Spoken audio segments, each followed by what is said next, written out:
Oh, excuse me. I had this plan of actually hydrating myself, which I haven't been doing enough of the last couple of days, and it's ruining the podcast recording. You followed Beth's advice, and you're doing nothing but kombucha.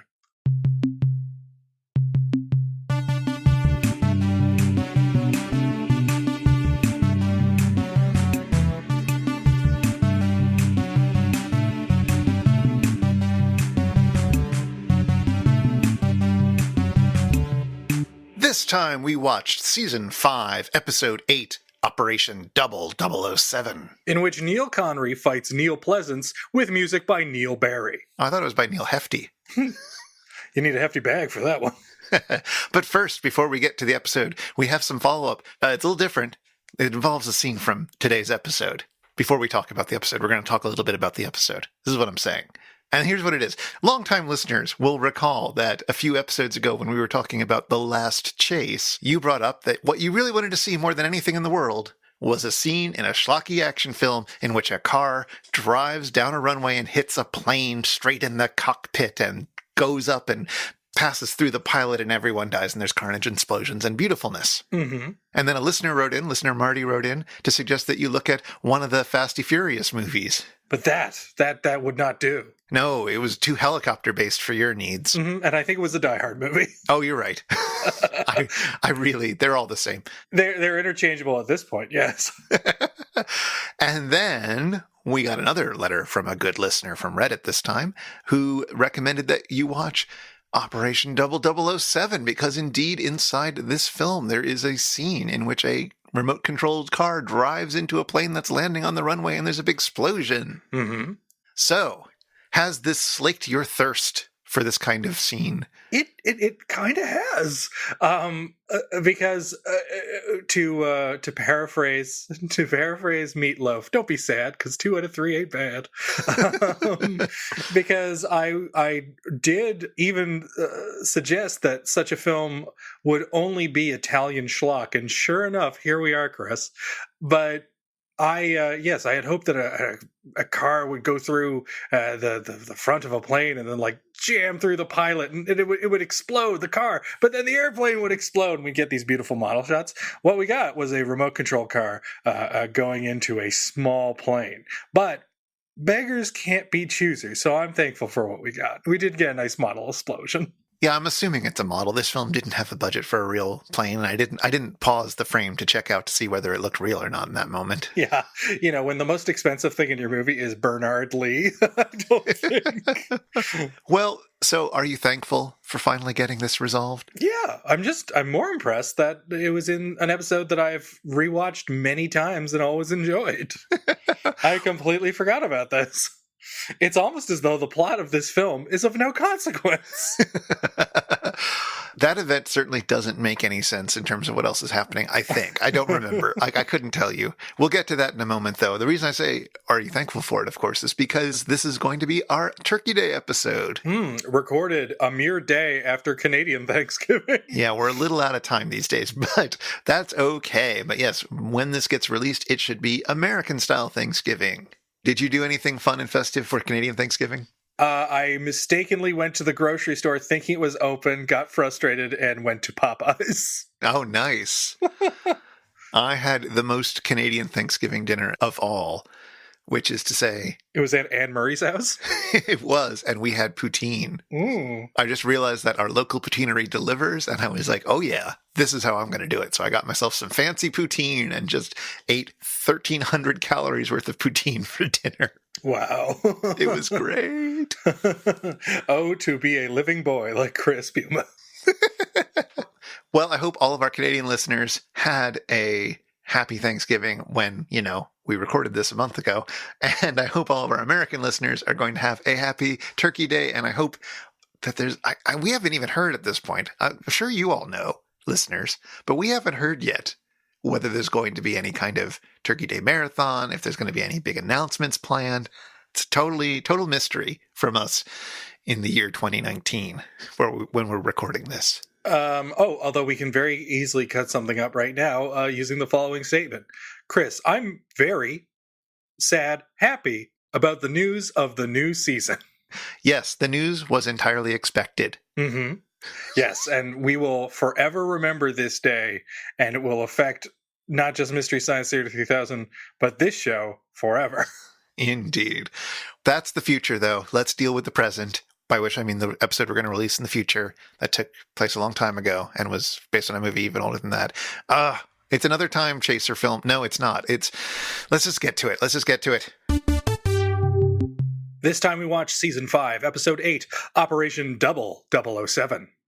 1967, the year Sean Connery led an army of ninjas to Donald Pleasance's hollowed-out volcano lair. Neil Connery, as it turns out, was also having an adventure.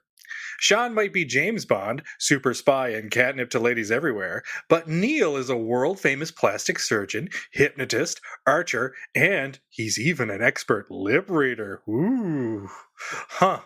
You know, when you say it out loud, it's not that impressive. All right, so what's the plot? Oh, okay, here we go. After an impressively schlocky explosion when a remote control car crashes into a small plane, Connery, playing himself, sort of, is recruited by Bond regulars Lois Maxwell and Bernard Lee, who are playing different characters than they do in the Bond films. Sort of. To act like a world-famous super spy. So while James Bond is fiction in this reality, one of the characters even mentions Ian Fleming novels, Neil's unnamed brother is apparently a world-famous super spy, and Lee and Maxwell want him to stop Thanatos, while his brother is presumably leading an army of ninjas to Donald Pleasance's volcano house. So, Neil Connery's gotta fight one baddie, right? Wrong. Thanatos isn't a person, but a criminal syndicate that intends to take over the world by using a magnetic device created by blind men working in a radioactive rug factory. Yes, really. But that's only part of the plot, because Thanatos is run by Alpha. Is he our main bad guy? Heavens no. Alpha's soon to be replaced by his second in command, Thai, a.k.a. Beta. Keen to prove he's not just a beta male, Thai plots Alpha's death and invites world-famous plastic surgeon Neil Connery to alter a patsy's face to look just like Alpha. Thai hopes to replace his leader with this new puppet Alpha, loyal only to Thai. The plot becomes overtly complicated even by spy-fi film standards, as Neil uses hypnotism to uncover secret plots, rescue the blind rug workers. Oh, he also inspires Thai's main henchman to lead an all-girl revolt on a boat. Oh, and there's a flamethrower battle at one point? Despite his life being in constant peril, Neil survives and thwarts Thai and Thanatos' evil plans, keeping the world safe for lip-reading, archery-loving plastic surgeons everywhere. Meanwhile, on the satellite of love, Joel has transferred his old home movies to VHS, and he's making the bots watch them. Crow and Gypsy are predictably bored, but Tom gets really into them. And a little something different for the invention exchange this week, Frank and Crow are behind the wheel. Frank makes Lederhosen, which are lederhosen, but with a hose attachment. And, yeah, it's an excuse for Frank to wear lederhosen and be Bavarian for a day. Crow, meanwhile, has made one of those dipping, drinking bird toys, except Sarah the bobbin buzzard is huge and feasting on a carcass. The second segment has Joel strutting around to the bad guy's amazing theme song, chomping on a chocolate cigar, giving Crow a big smooch, and repeating, "I know." Segment 3 offers an informative summary of the parallel lives of Sean and Neil Connery. When Sean gets named Sexiest Man Alive by People magazine, Neil is declared the Stinky Cat Man in Room 4B by the other tenants. Segment 4 has Joel hypnotizing the bots, but also features the return of Mike Nelson as Torgo. In last season's Manos the Hands of Fate, Torgo delivered a pizza to the Mads, but forgot their Mr. Pibb. Well, he's finally back with the soda, but now he needs to use the bathroom. Wah wah. We end with Dr. Forrester inspired by the science in today's movie to turn on the magnetizer and stick Crow and Tom to the wall of the satellite of love. Gotta admit, it's pretty funny. I'm stuck to the wall! And we also end this episode on a flush. We do. Which is a nice touch. But yes, you said you had no memories of this episode. Well, no, that's not quite true, but I don't remember much of it. And although I think it is a pretty fun episode, I find the movie completely irritating and impenetrable and incomprehensible and incoherent and all those words. And so I just never wanted to watch the episode again. The movie was just too, I guess, painful, too annoying. But there are definitely things I remembered about it. I remembered the opening sequence of our baddie wandering around his boat with all the pretty ladies in various states of undress and using the back of one of the women as a screen to have something projected on it so you can watch a movie on someone's back. Like, that would be a pleasant thing to do. And yet that whole sequence, because of the editing and the colorful cinematography and the music, looks so cool. It's so weird. It looks pretty cool. The music is fantastic. The baddie has a terrific look and is wearing ridiculous outfits. It's kind of everything I want in this kind of film. And in fact, I think that the baddie is the best part of the film. Mm-hmm. Like, he's just delightfully, he's not even like evil, cringing bad. He's just fun to look at. He's goofy. He wears ridiculous clothing and he's trying to do evil, I guess, but it's completely meaningless. So it's just like, okay, let's just look at his face some more. It's a good face. I've revisited this episode time and again. This was one that I was very eager to get my hands on, but early on in university, I decided to get all of season 5 that hadn't been released by Rhino. It seemed to be a good bet. Just get a bunch of Joel episodes and a bunch of Mike episodes. It's like perfect collector's idea. And I rewatched this episode a ton of times. But you're right in that the film is so baffling at times because, yes, there is a radioactive rug factory that plays into the plot, but you'll be damned if you know why. But all the riffs and the sketches are so good. Yes. And oh god, like there's a joke that stayed with me forever, which was Joel's line, "Happy Secretary's Week. I bought you a gun."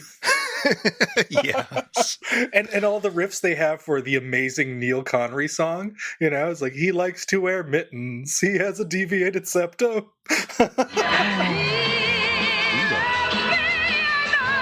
Honey. I mean, every episode with a theme song in the opening credits is going to be fantastic. Yeah. And there's just, it's very, very fun. Like, the Bond formula, which we'll talk about later, is, you know, pleasing. There's a reason why it's a success. But what's fascinating about the pseudo Bonds that showed up on MST3K, both with this and Danger Death Ray, which we did way back when. Mm-hmm. Episode 2, I believe. That's right. They're confusing. Like, and it's not just that, you know, a man and two puppets are talking over them. It's like, they're genuinely pretty confusing. I think it's very difficult to replicate that formula and still make sense, where you have these globe-trotting characters going from place to place and solving this convoluted crime, but it takes about 2 hours before you get a chance to do that. And it's kind of fascinating to see it not work when it's been, even the worst Bond movies are at least professionally done so that they, you know, they make sense, even if they make a silly kind of sense. You're never confused. Whereas this is totally like, if you tried to watch the movie, I think even unmisted, you'd be lost because it doesn't make a lick of sense. Well, we'll get into more of that in a moment, but I will say that I think in addition to the utterly confusing plot, the thing that makes this movie so unappealing for me is it Neil? Is Neil Connery. Yeah. he's so nothing except a terrible goatee. Yeah, he's really terrible. You know, I found out something kind of interesting. I was reading an interview with this film's director, more on that in a bit, but the director said that, you know, they cast Neil Connery for obvious reasons, but Neil didn't even look much like Sean, so they got prosthetics to make him look more Sean-like, and it didn't work. No. It's so bad. I mean, maybe the prosthetics may have even interfered with his ability to move his face, because he seems unable to do that all the time. Yeah, it's weird. Neil Connery appears to be playing Spock. Yeah, actually, yeah. Yeah, it's really dreadful. He's completely charmless. He's completely unable to act. He's completely unimpressive. I mean, it doesn't help that, as you said in your summary, the special skills he has are all kind of arbitrary and OP and boring at the same time. Like, he's like the world's perfect hypnotist, and the movie just doesn't understand how hypnotism is even supposed to work. But it basically becomes, most people he can just mind control and have them do whatever he wants. Yeah. All he has to do is do some weird Bela Lugosi hand movements, and they're under his spell. It's ridiculous. And similarly, his like lip reading ability, again, not how lip reading works, but fair enough. It's just not compelling. The archery thing, I don't know, fine. He can be an archer, I don't care. But that to me is like, that's the worst part of the movie. That's where I thought, as I was enjoying, even though like I said, I really like this episode. I think it's really great. And the I Know sketch is like greatest of all time as far as I'm concerned. It's such a perfect Joel sketch. He walks around, I know, and just cues the music up again. I think that sketch is helped tremendously by the music, but again, more on that later. Yes, as is the film. We've got a whole episode planned, listeners, in which we're going to be talking about these things that we're too excited and keep mentioning now. But anyway, yes, it's a really good episode. Not one that I would suggest as, a newbie's first episode, but a delightful episode, and yet such a rough film. So when I first saw this episode, when it first aired back in 1993, I thought one of the goofs was that they had called it Operation 0007, sort of like Attack of the Eye Creatures, where they had accidentally put in a double when the double was already there. But this time, I thought about it again after having not seen the episode for a decade or so. And I was like, oh no, the whole point of this is that he is a double of 007. This is entirely an intentional pun, and they did not make a terrible mistake with the title. No, although it does, as a Canadian, it's impossible not to see double and think of coffee. Yes.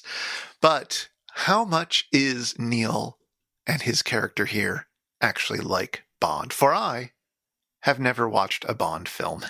Well, I can say that based on both Ian Fleming's novels and the James Bond film series in its various incarnations, but specifically looking at the ones that would have been made in 1967 and prior, Neil really is like James Bond's little brother in the sense that, Neil is definitely a master of a bunch of stuff, but none of those things are interesting, as mentioned before. And at various points, Neil, much like James Bond, tries to hit it off with, comely ladies. But does he ever? No. It's only towards the end that maybe, just maybe. In this movie, Neil does it, but he does it without any intention of following through, right? He flirts with that woman with the fantastic hat collection, who is on the bad guys team, I guess, only to get more information out of her. No actual lust is visible in his character, nor any other emotion. Ever. No, I mean, Neil really does have all the presence of a new door. Yes. And it's sort of fascinating because when you watch those scenes, for instance, the aforementioned lady with the fabulous getup that he keeps bumping into, he says, "I'm here to collect my reward," and he gets a very chaste kiss. It's like, finally, my reward. And he walks away. and you don't know if he's like, oh, he's being smart and he's keeping an eye on that lady who he doesn't trust, or if he's merely uninterested, or, if he's just deeply closeted and is doing this for show. You have no idea. Like, Neil Connery is like a rare actor that you cannot see any subtext because he's putting on there's not even accidental hints of things. It's just completely bland. He's James Bland. Speaking of being closeted, this is one of the few things I know about James Bond, or rather about Ian Fleming, which is that he believed that gay men were physically unable to whistle. What? Yep. Well, Chris, can you prove him wrong? I can't do it very well, God but damn it, Chris. I've definitely slept with people who can whistle. But what if those were just ladies in disguise, Chris? That's their business. Oh man, that's a weird bit of business, but something I would fully expect from Ian Fleming.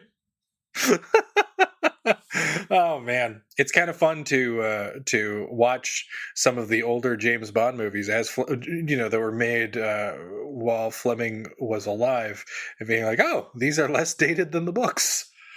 But Neil's nothing like Bond, and in fact, that's the weird thing. You tend to think it's like, well, what makes the Bond formula so appealing? Like, why do people keep going? I know I sometimes have to ask myself that because I keep going.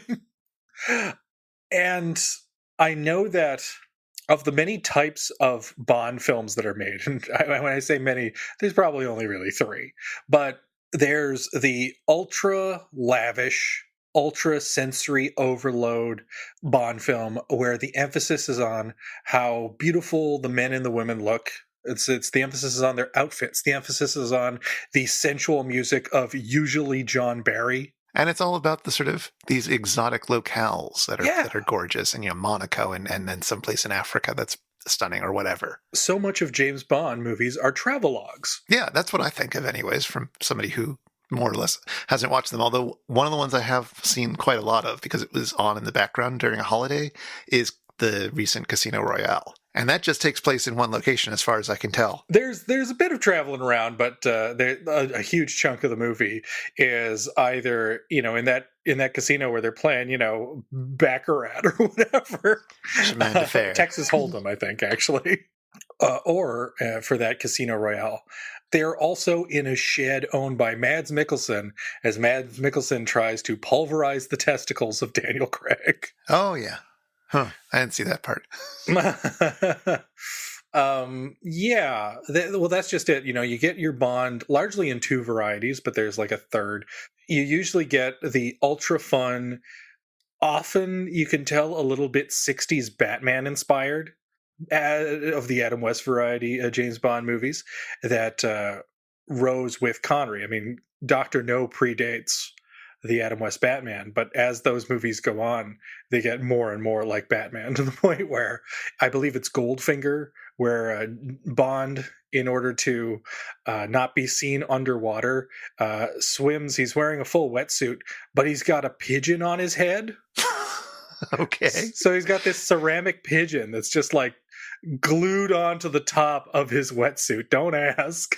And he keeps peering over a literal pier, and like you just see a little pigeon and like two bushy Sean Connery eyebrows. So like there's that aspect to it where they're tongue-in-cheek and are clearly designed to be tongue-in-cheek, and a lot of people ran with that.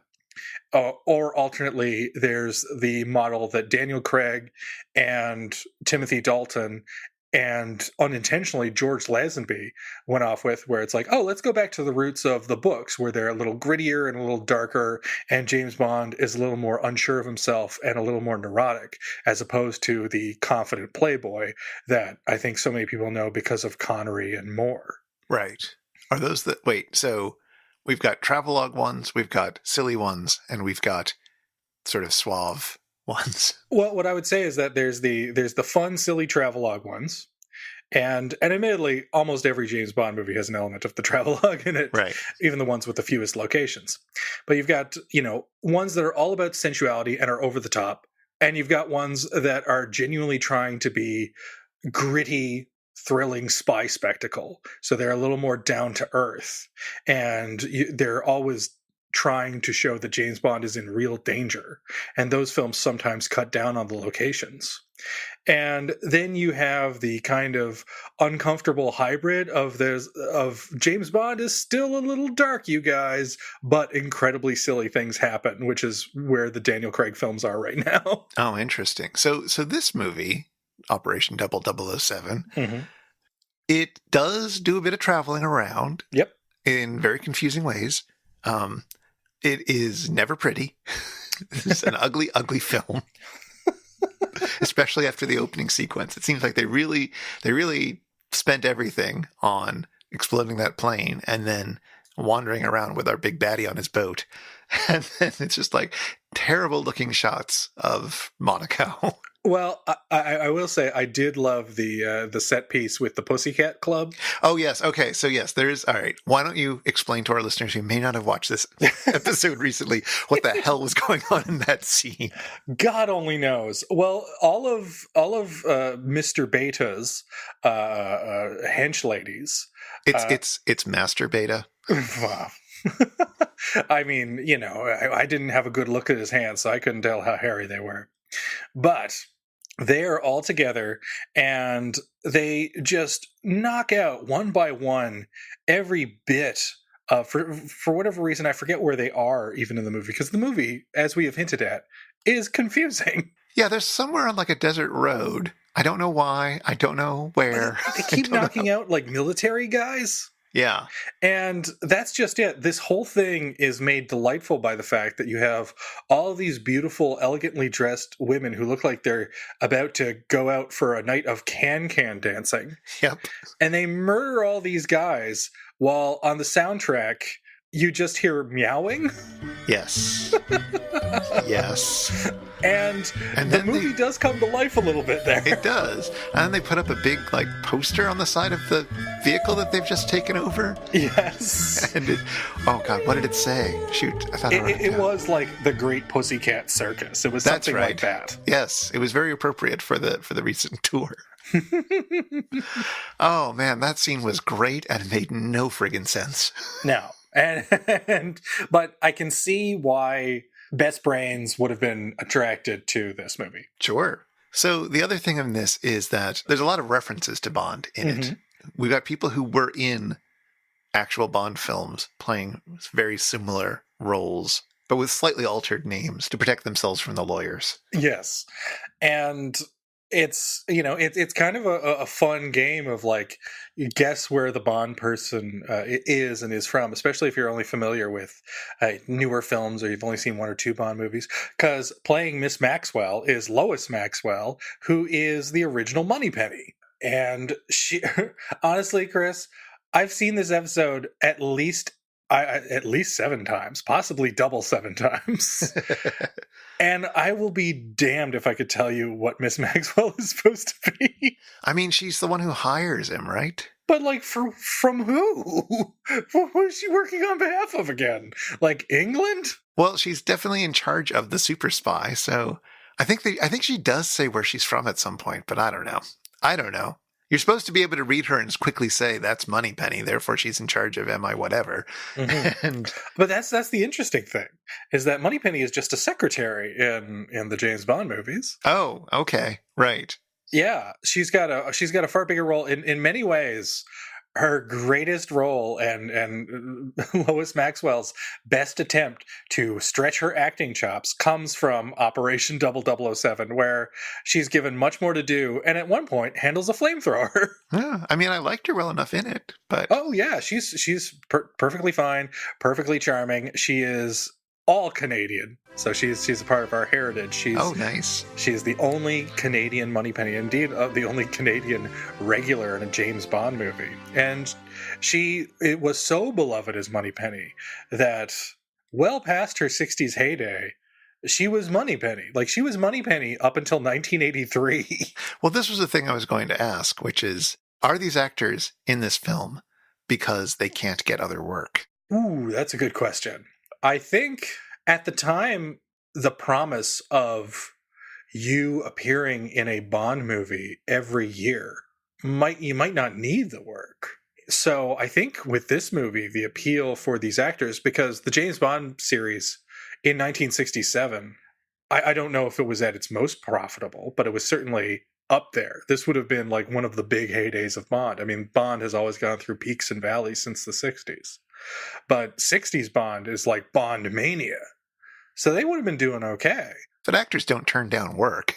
I think it's that, but I also think it's like, not only do they not turn down work, but they definitely don't turn down work where it's like, come film in Monaco with us. Exactly. It's a trip. I think this was like a vacation where they just told Lois Maxwell, it's like, in the off season, do you want to do a movie in Monaco where you handle a flamethrower? And she said, sure. He's like, there's one caveat. You have to act with another Connery. Yeah, the wrong one. But in addition to her, the proper boss of James Bond, the original M, Bernard Lee, is also here, and he was a mainstay for the series almost as long. He stopped doing them because he was in ill health towards the end, and his last James Bond film was Moonraker in '79, which is a film that is way sillier and way funnier than this. Yes. So did the Bond people get upset? From what I've read, nobody got in trouble, and indeed, perhaps it was the right time, Chris. Because 1967 marked what many feared was Sean Connery's retirement from the role. Sean Connery in '67 appeared in You Only Live Twice, which is the perfect example of like a silly James Bond. It's weird. It's the silliest James Bond with the most kind of frightening villain in terms of screen presence, because you got Donald Pleasance and his kitty cat. But it's also the movie in which James Bond fears he's become too famous, so he fakes his own death via ninja and then masquerades as a Japanese man in Japan. Oh, no. No. The makeup used is not quite what you'd expect, because you think, oh no. I am thinking, oh no. But rest assured, Chris, what they do to Sean Connery is that they give him eyebrows that make him look like a Romulan from Star Trek and be like, that's good enough. Huh. So you've got 20 minutes of that in the 2-hour movie. All right. Wow. It may surprise you that a movie with some racial stereotypes was penned by Roald Dahl. Oh dear. Yeah. Yes. But he's in pretty muted form if this was Roald Dahl completely untouched by other writers. Oh man. I should say, speaking of Roald Dahl, that over on my other podcast, The Spouter Inn, our Thanksgiving themed episode is on Charlie and the Chocolate Factory. So very good. Go check. Hopefully that'll be out when this gets released. But Fingers crossed. Go just check links in the show notes for that. So, but like, what is this movie? I have been asking that for decades. Is this movie a sort of parody of Bond films? Because it doesn't parody anything. No. Is it meant to be a comedy, like a other Casino Royale comedy? Because I mean, other Casino Royale is also not terribly funny from the 5 seconds I've seen of it. But you can kind of tell it is a comedy. Yeah, they're definitely trying at times to be a comedy. We've got the sequence with the ladies in the desert putting up a pussy circus thing. Mm-hmm. You've got the sort of jokes about you should read more Fleming and the whole conceit of your mysterious off-screen brother mm-hmm. is a ridiculous one. Like on paper, that should have been a pretty funny thing, but it's just not. No, I don't know if this was like a case of like, because honestly, with the way the movie is filmed, because like you watch Casino Royale is not funny. Casino Royale is just like absolutely not funny, but it's not funny in a way a lot of 60s comedies are. Yeah. And so it's like, okay, I can see why people thought this would be hilarious, even though from what I understand from reviews and audiences alike, it was not considered hilarious at the time. With Operation 0007, it really feels like something got lost from the script to filming, as though the director did not understand the script. Because this is shot like a traditional, like someone else's attempt at doing a straight Bond. Right. But it's got none of the style that the best Bond directors have. And indeed, like, the Bond teams are, like, fabulous. There's some great editing work, some beautiful scenery, beautiful shots, that sort of thing. Like, they're all very technically well made, even the worst of them. Whereas, like, this feels like a really flabby pilot for a show no one would watch. Yeah, I mean, if it's going to be a parody, you'd think it would exaggerate all of the Bond notes. Which, you know, again, I haven't seen a Bond film, but like, I mean, I live in a society, therefore I know what Bond films are vaguely supposed to be like. Mm-hmm. And this is not an exaggerated version of that. It's a very muted version of it. Yes. And I realize that some of that is because of budgetary reasons, but at the same time, like there was some budget to this movie, and they still could have made choices in terms of how they filmed the shots and you know, what they did with the materials that they had that showed how ridiculous Bond films can be. And I think they really missed out on an opportunity here where, let's say, due to a producer's crazy idea of, ooh, let's make a spy movie with Neil Connery. Yeah. You know, then you're stuck with Neil Connery. But you managed to rope in a decent supporting cast, like the ones that we've mentioned, but also, you've got the bad guy from Thunderball playing Largo. Oh, well, no, Largo's his Thunderball name, but you've got the bad guy from Thunderball playing the bad guy here, playing Beta. And you've got the guy who was the stand-in for Donald Pleasance in the earlier movies, before Blofeld was revealed, playing Alpha. So all these people bring a certain kind of presence to the movie, but Neil has none. Why don't you make a movie in which James Bond has to be replaced by his brother and nobody buys it because he's so wet and dull? That's a comedy. You know what they also could have done if when they realized that Neil had no ability to emote, is they could have done a Weekend at Bernie's, where you have other people you have Moneypenny sort of dragging this Bond along from situation to situation, doing all the work for him, as he just sort of stands there and occasionally gets kissed for a reward. How about the James Bond movie starts off as a normal James Bond movie would, but James Bond eats a really bad oyster. So you just have Neil Connery in bed, in agony, going back and forth to the toilet, while indeed the supporting cast does all the work. Exactly. Somehow he gets all the credit for it. Yeah. It'll be a real Inspector Gadget situation. Hey everybody, it's time for the Shadow 13. It's time for the Shadow 13, or as I like to call it, Operation 0007-1.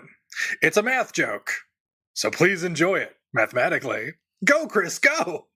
Alternate titles for Operation 0007 include Operation Kid Brother, Divided Evil, and OK Connery.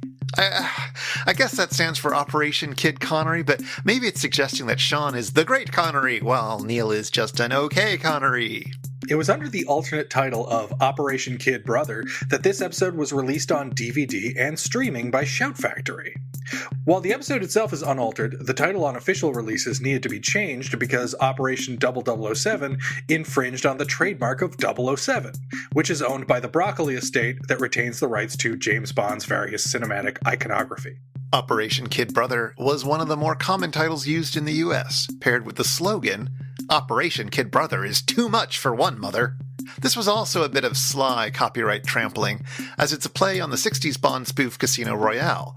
Royale, not to be confused with the official Daniel Craig Bond film of the same name, was promoted with the slogan, Casino Royale is too much for one James Bond. Yeah, Operation 0007 is a Royale with cheese.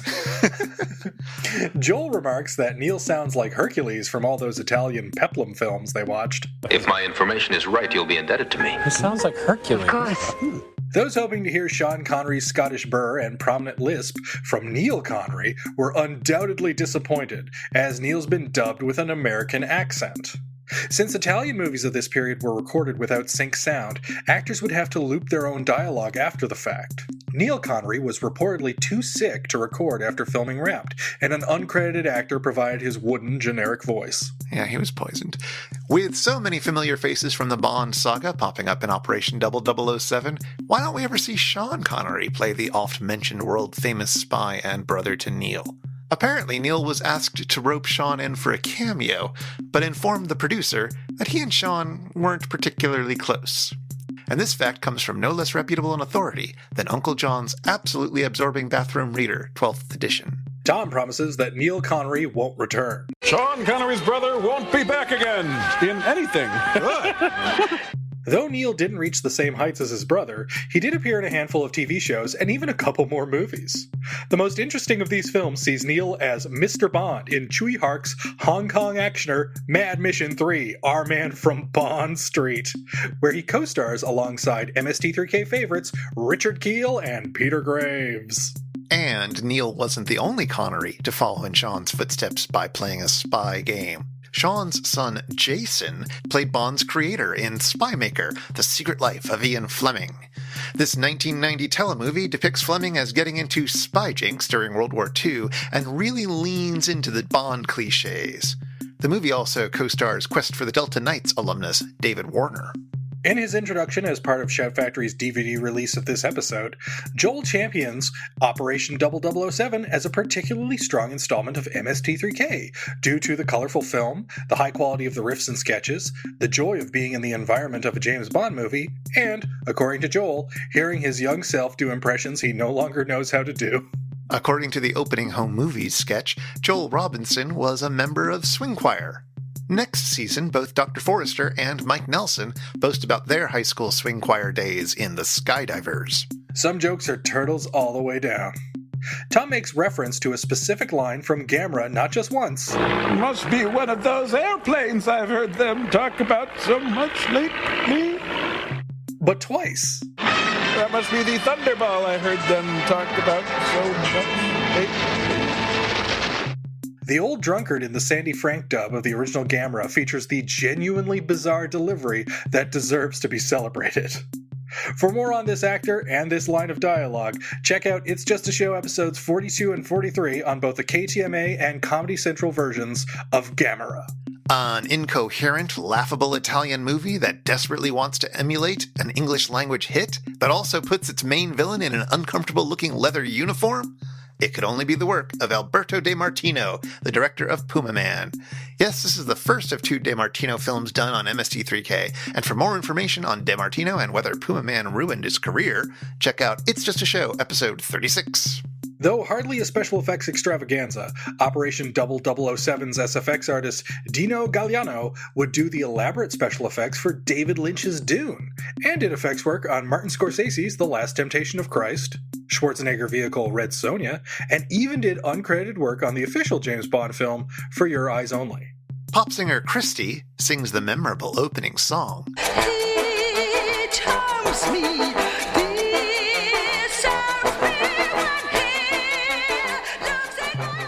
And although she didn't rise to the same heights as Galliano, Misty's did get a chance to hear her vocals once more before the series was over.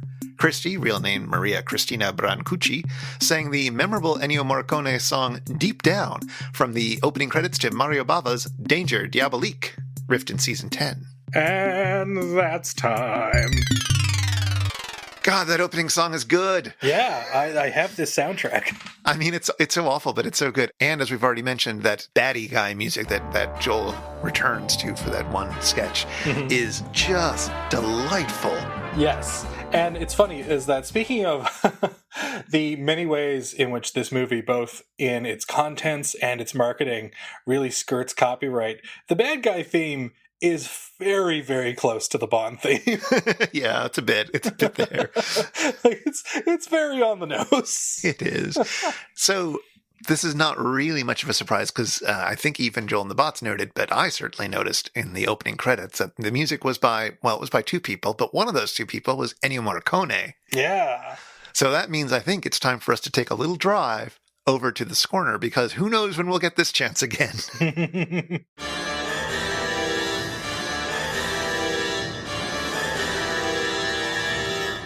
I'll be able to tell you because Morricone also scored Danger Diabolique. You know, not to spoil the surprise. Well, that makes sense, I suppose. But yeah, what a score. What a score. We open with that great musical number. And I have to say, and people who own the soundtrack can testify to this, hearing Christie's over-the-top vocals for the English version, there's a certain awkwardness to them. But hearing her sing it in Italian is like genuinely amazing. Oh, wow. I mean, I love the awkwardness in the English version, both because of what it allows Joel and the Bots to do, but also it's just delightful. Yes, there is something really fun about the way she channels Ren Hoek from Ren Stimpy when she sings, "He thrills me." Yes. Yes, that's a delightful little number called The Man for Me. It's the song for me. Mm-hmm. I actually have it on my running playlist. Nice. And I keep moving where it is, so I'm always surprised when I hear bump, bump, bump, bump, bump, bump, bump, bump, bump. So there is a lot to say about Ennio Morricone. He's a super important film composer. We're lucky we have 2 episodes. And yet he tended to score the kind of films that I don't want to watch. He did a lot of Westerns. He did a lot of like really important 70s films by big, important Scorsese-like directors, including Scorsese, I believe. I'm trying to think if he ever did he a do Scorsese? He did Brian De Palma. That's Sure. like a Scorsese light. Sure. I wonder what Brian De Palma thinks of comic book movies. No one would care. I certainly don't. That's the proper response. Yeah, I mean, Morricone is all over the place, but Morricone to me is in many ways a more prolific Bernard Herrmann. He's just as influential as Herrmann. He's had just as much of a wide and far-ranging career as Herrmann, but like the I think most impressive thing about them is that they simultaneously have identifiable styles, both Herrmann and Morricone, yet they did every single genre offered to them. Yeah, I mean, I guess I think of Herrmann as stereotypically sounding a bit more, shall we say, serious in his soundtracks. To live like the Herrmann. Exactly.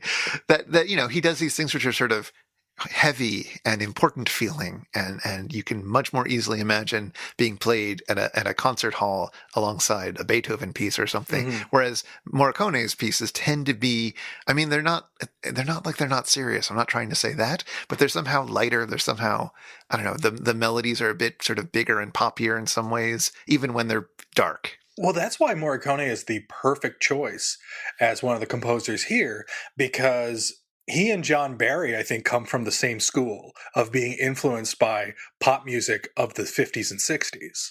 And you really hear that throughout this score. There's the aforementioned delightful choice to score the scene in which the kitty cat circus attacks all those men. Right. With meows on the soundtrack. Oh, God. And I'm pretty sure it's Christy, a.k.a. Marina Cristina Brancucci, doing the meow that you're hearing. Yeah, I get the sense that Morricone really was perfectly happy to do sound effect type stuff in his music. Yes, because you get that a lot in his westerns. And there's some brilliant choices there, both serious and silly, such as the often great use of what is it, mouth harp? Do they call it? I know sometimes. Oh yes, it has another name that's less okay. But yes, mouth harp is good. Like his frequent use of that, I remember in the Man with No Name films. I'm thinking specifically of For a Few Dollars More, using that, but also his ability to channel a single instrument as well, because when Charles Bronson played the man with the harmonica in a Western, Morricone just made dissonant sounds with a harmonica to reflect that character's state of mind, which is a really tricky thing to do. That's easier said than done. Yeah, harmonicas are really in key with themselves. Mm. So I don't know that part of the score. I've heard a little bit of that music, but the dissonant mind out of joint section, I don't know. But to make a properly, like, I'm out of my mind harmonica score is tricksy. Yeah, and that's just it. I think that as I said, like, Morricone is like the perfect person to be here, even though neither he nor his collaborator Bruno Nicolai are, aside from the I Know cue, aside from the beta theme, they're not evoking Barry at all. The song doesn't sound like a James Bond song, really. Like, the vocals are all about, like, oh, this man is incredible. So perhaps Tom Jones would be singing it in Thunderball and passing out in the process. I mean, there's something to the big vocal range of the opening theme that's a little bit like the Goldfinger tune. Oh, you hear a bit of Shirley Bassey in there? There's a bit of the Shirley Bassey range, or just the way that it jumps up high. Like, I don't know whether that's before or after this film is made, but it is, in the ballpark, I guess. Oh, that's before. So I could easily see that tune as being something filtered through Morricone's sensibility, but maybe not. It could be anything. Like, that sound was in the air. Yeah, I mean, definitely there's a certain kind of 60s thing, but it also has to be said, it's like, yeah, John Barry really defined a sound when he created the Bond sound. As much as Morricone defined that Wild West sound. Absolutely. Yeah. Like, to this day, when people do Westerns, they don't go back to John Wayne Westerns and what they sounded like. No one's quoting the music from Rio Grande. If you're selling sliced processed American cheese and you want the ad to have that Wild West theme, you're going to be using the music from The Good, the Bad, and the Ugly. Absolutely, absolutely. Hell, there was an episode of a short-lived sitcom called My Name is Earl. Right. And when characters were having a kind of emotional showdown, they played the climactic music from Morricone's For a Few Dollars More, because everybody knows what that means and what it's trying to evoke by using that music in an ironic context. Now, I decided I would spoil some of your fun this morning. Oh, no. And I watched a BBC documentary from the 90s about Morricone. And one of the things that I learned in this that I found really interesting was that when Sergio Leone started taking him on for these Westerns, they decided to basically write and, record the music before editing the film. So the film was edited to the music and not the other way around, which is the standard practice. But that's how it should be done. I mean, it's definitely an interesting approach, and I think they did a very good job with it. From the clips I've seen, not having actually sat through any of these Westerns, because I can't imagine doing that. Oh, you missed out. I'm sure they're good for what they are. They're just not my cuppa. But I'm not slamming them or anything like that. But yeah, it just seems like such an interesting approach, and I think it really allowed or encouraged the film director to stretch out some of those shots, like that climactic scene in Fistful of Dollars. Well, I mean, that's the beauty of it, is that something that this film does, and a lot of films Morricone scored do, and indeed, something that I'm invariably going to bring up John Barry again, just because, they came out of the same kind of era, and they have similar, not necessarily styles, but I think similar leanings in terms of their influences and the kind of poppy the kind of poppy sensibilities that they have. Is that Barry got more and more frustrated with his music being downplayed in films, that sound mixes of sound effects and whatnot started getting louder and louder and louder. Whereas back in the day, as Barry put it, you would work with a director and the editor and the sound effects team to basically to deal out who is going to be dominant in what scene. So there would be scenes without music where it's just sound effects, or scenes with very minimal music, and then all of a sudden the sound effects would die down or be completely absent so that the music could take over, because that's what was most important in the scene. And I really have to say, especially like in this current age of what I would describe as sound overload, where there's like a big score that can't be too big because it'll call attention to itself, and that's something that directors and producers seem to frown on, unfortunately, is buried under tons and tons and tons of Foley work. Yeah, which aren't made in coordination with the music. No. So you have no idea, if you're a composer, what sound effects are going to be tromping in during this scene and what they're going to sound like. And sound effects sometimes are pitched, and that's going to throw off what's going on in your music. Absolutely. The older way was better. And especially if you have a composer like Morricone, and I'm sure there's plenty of young composers who are very talented who just don't get the chance to shine because of the way modern movies are made. Like Operation 0007, say what you will about it, it was clearly done in the style of a blockbuster. It was a blockbuster of its time, even though it was, from what I understand, a bit of a financial failure. I should hope so. Yeah. And it's kind of a shame, because I think when you let composers stretch out the way that Morricone and Nicolai do here, and as they do elsewhere, they would collaborate again. And I know Morricone's career better because he's Morricone and Nicolai is kind of his Peter Scolari. Okay. But Nicolai's fine. But they work together beautifully, and they create a score that is such a fun mixture of Barry-isms, but not, that it's less a parody of John Barry's music, nor is it what Jerry Goldsmith did with the Our Man Flint in Like Flint movies, where he just created his own style as well, but he did it rooted in 60s sound, so that it felt like a Bond movie, even though it didn't really sound like one. With Morricone, you kind of get the best of both worlds, where there's like touches of John Barry, but overall it's this kind of free-for-all of what the music will be. Will there be somber strings? Will there be romantic sections? Will there be cats meowing? The answer is yes to all three.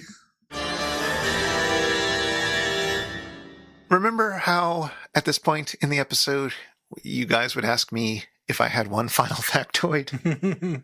I know, but there's no you guys anymore. And where you're on an equal playing field with me now, Chris, I mean, that just seems out of whack. So I think we should still end with one last thing. True Columbo style. Exactly. In the Columbo manner, one last thing.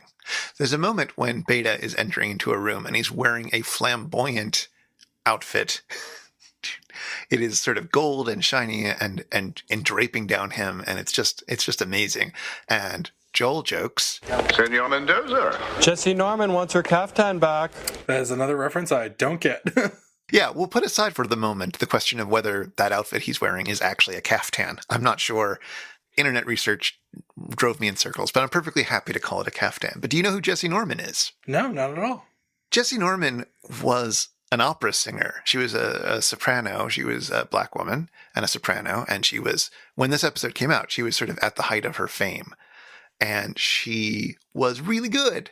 She passed away back in September. Oh. So it's one of those jokes where like, oh, right, Jessye Norman. And it just was an unexpected moment of sad in the middle of this episode. But it also got me to thinking Jessye Norman was somebody who was tremendous. But what I remember knowing about her from the culture, because I paid attention to such things, I guess, when I was 15 or however old I was, was that Jessye Norman was really great at singing, but also sort of notoriously difficult. She had a really unusual voice, and she was really determined to sing parts that showed off her voice, and yet it didn't fit into any of the standard types of voice that opera singers tend to have. And so she was really pushing back against what her management and what programmers wanted her to sing. And she would look at it and be like, no, that's not going to do it for me. I know what I need to do. And she got a lot of pushback, and she got a reputation for being difficult. And yet, obviously, like she wasn't being difficult. She was doing what seems like the right thing. Everyone else around her were pushing her to do something that really wasn't appropriate for her voice, but was very appropriate for their little checkboxes. I don't know. It was interesting. She passed away a few months ago, and I haven't been following it, but I hope in the past few decades we've had a good chance to reevaluate her career and how she was portrayed in the media at the time. Wow, I have no memory of her. Well, you might not have. She never had that kind of three tenors pop crossover hit. Mm-hmm. So she was definitely well known within opera listening circles. And she looked magnificent. She could definitely wear a good caftan. She would not have looked out of place with this outfit on. If you've been affected by the issues on this show, if you know any other movies with car-on-plane action, or if you'd like to ask us anything, get in touch with us. Our website is itsjustashow.com, and we're on Twitter at itisjustashow. We'd love to hear from you. This show is made possible by listeners like you. For as little as $1 per episode, you can help us research and record this show, and you can listen to all our superfan bonus bits. Find out more at itsjustashow.com/Patreon or patreon.com/itsjustashow. And if you want to follow up on anything that was mentioned today, you'll find links in our show notes at itsjustashow.com/episode/59. Ooh, well, you know what, Chris? I know that, by virtue of our randomized look at MST3K, we tend to go through all sorts of eras, and we tend to pit, unless we're planning trilogies or something like that, different sorts of films together. But let's say we stay in the 60s. Okay. Oh, man, is this movie actually from the 60s? It looks way older. It'll make you feel as though you are at least 60 right now. Has the listener guessed what episode we're talking about? We are talking about Season 5, Episode 15, The Wild, Wild World of Batwoman. Oh, boy. But it's got a short, Cheating. Yay! And Sure, cheating's really good. cheating is one of the best sketches. Cheating the act is also really good if you can get away with it. Yes, it doesn't hurt nobody. Everybody loves cheating, and only good people do it and get away with it. So yeah, get ready for a 15-minute long segment on The Cheat from Homestar Runner. Or we can cheat and just do it about Hamsar. Ooh. Yeah. But I guess we can talk about Adam West. But until then, let's all go to sleeple. And keep driving into planes. Wait, no. Oh well, take it away, Theme Squad.